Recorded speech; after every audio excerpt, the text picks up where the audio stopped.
So, my next question for you is if my subscribers have a job interview to go to, do you have any suggestions for them so that they can succeed? Yes, if you are going on a job interview, there are a couple of things that I think managers look for, or I can tell you what at least I look for.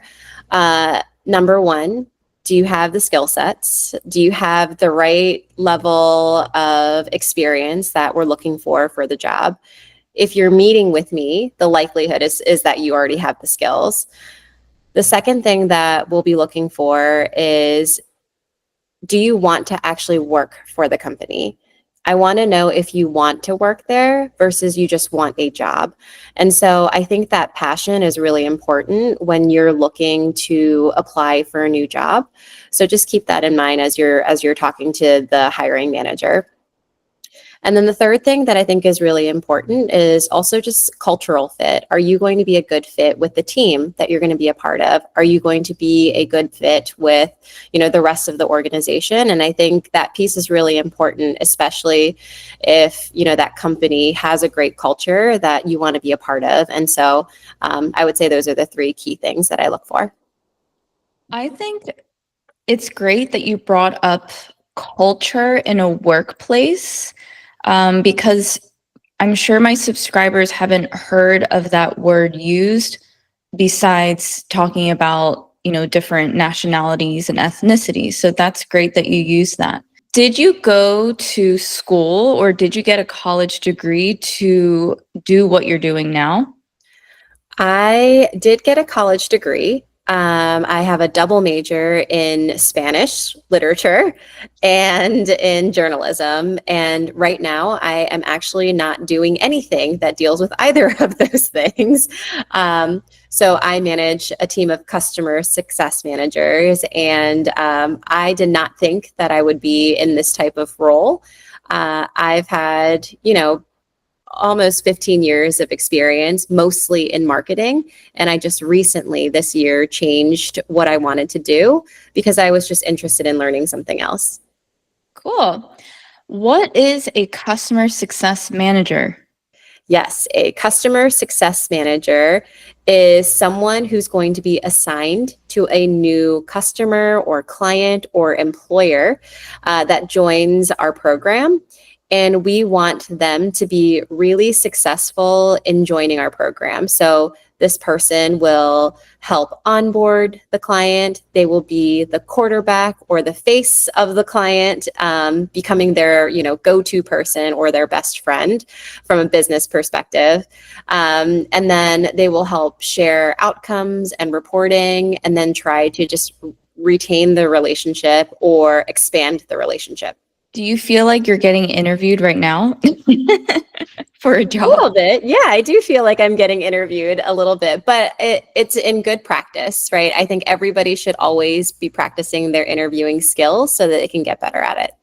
Yeah, I mean, I'm actually asking you questions because I don't really know what you do, even though you're my best friend. And I know you're getting promoted left and right. So I can't keep up.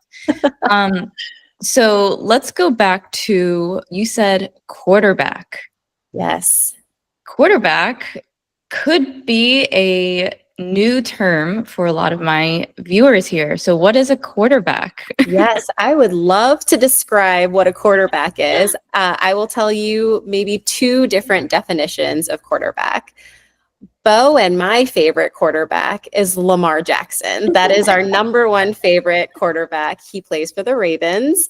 But the term quarterback, for how I referenced it, is the person is basically really the main point of contact, the person that is in the center, making the calls, and really is just sort of the face of the customer for the customer, and really driving all of the actions that are needed for that customer to be successful. Excellent. And for those of you who are not familiar with the Ravens, that is an American football team based out of Baltimore, Maryland, where we are from. speaking of where we're from, obviously we are Korean, but you were not born in Korea. Is that right? I was not. I was born in LA, where you are. Yeah. And how is your Korean? I would say my Korean is middle tier. I can definitely have a conversation. I can read, I can write, I can understand probably most everything, unless you go into more technical conversations like medical or law and things like that. Then I get lost. But I would say for the most part, I'm a fairly good Korean speaker. Um, but maybe you'd have to ask my parents on what they think. And so you said that you studied abroad, or no, you did study abroad, right? I In did. I did Spain? study abroad, yes. How was that for you? Studying abroad was an incredible experience.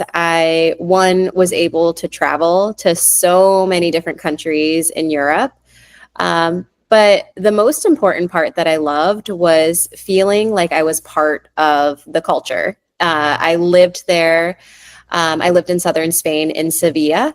And I, one, fell in love with just the people because I was a part of a new environment, a new type of day to day activity, and being immersed in the culture that I wanted to be a part of.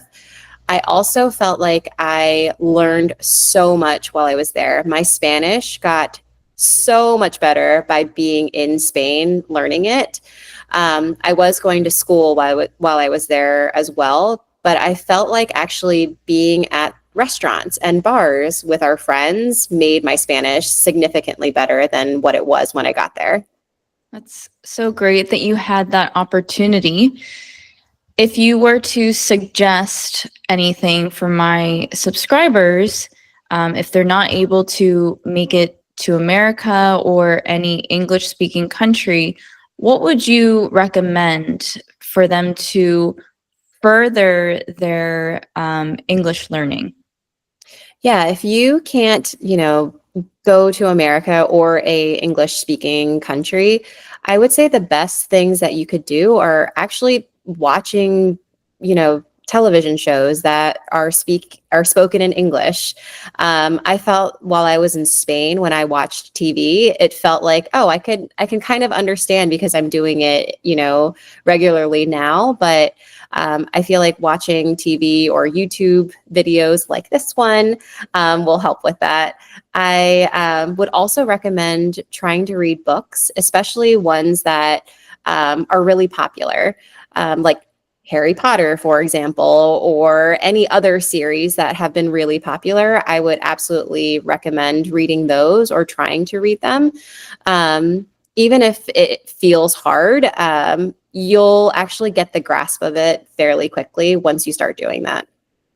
I think that's a really great suggestion to get a book that is popular, that has, it's written in every language, like Harry Potter for sure. When I was learning French, I was trying to read this book called Little Prince, and it was helpful that I found the audio version. So first I would read one page out loud without the audio. Then I would turn on the audio to compare it to my accent and my tone. So reading is always a good suggestion. And of course, watch my videos.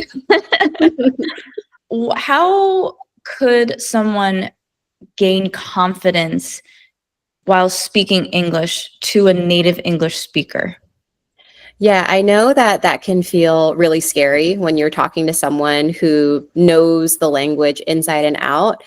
I remember when I was in Spain and I would try to speak in Spanish, I was timid. I was a little scared to really go after it. But I think if you just be encouraged to just speak whatever it is that you know without feeling, you know, embarrassed about your ability or what level you're at will actually make you feel more confident. And the person that's speaking to you is going to respect that. They're going to respect that you're trying really hard to be able to speak the language with you.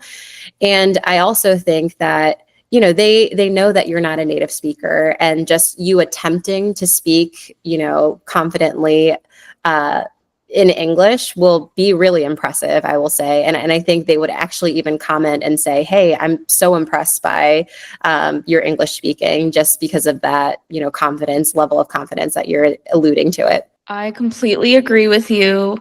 Living in Los Angeles, I encounter a foreign person every day. Where I work at a skincare clinic, we have plenty of clients whose first language was not English. And although they're fluent enough, because they're speaking with confidence, it helps me to understand them better and it makes the conversation more fun. So I know it's easier said than done to say, oh, just have confidence when you're speaking English to a native English speaker, but you just have to try it. The phrase, it's easier said than done. This is a common phrase that Americans use, which means that when you say something, it seems really easy, but when you try to do it, it's not as easy as how it sounds. So I hope that makes sense, but that is a very common term.